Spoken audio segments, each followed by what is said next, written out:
think so, because time and again this is being said that there is lack of transparency. I think things are crystal clear on part of the government, because as I just mentioned that this time government actually felt this dire need to open up things in front of the people.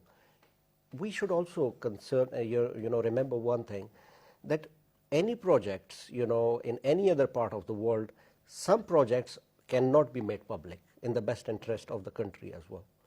And why I'm saying this? Because you see, when we see that we had an acute issue of the energy shortfall, and there was no investment which was coming into Pakistan. So there are certain projects where we have given guarantees to the Chinese companies on a bit higher rate, but we were not left with any other option, because you see, these are the prerequisite. If we don't have the energy, if you see, in 2013 and after that, our industry was almost running out from the country to other countries. So we had to bring them back, and the prerequisite was, one, infrastructure, and the second was energy.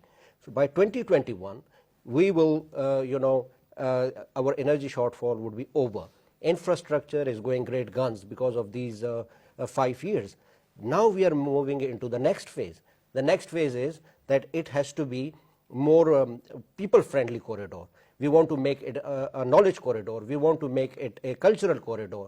These are certain affiliations of the economic activity which China has tried and experimented in China as well.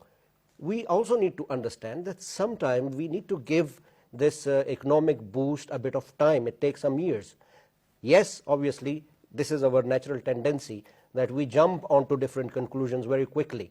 But we have to give certain time. Even the concerns of Balochistan, if you see, there was a lot of issues flared up in the news of late that Balochistan is not being treated properly, or Balochistan is not getting proper due share.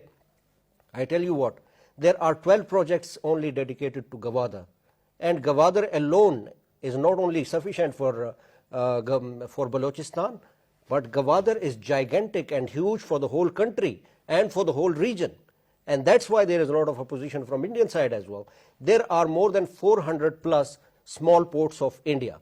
Gwadar alone has the much more capacity to handle every year. So that's why we need to give it a bit of time, because now we are in the next phase. We are focusing on the socio-economic development. We are focusing on the agriculture, or the major chunk of our economy depends on agriculture. So I think we need to give it a bit of time.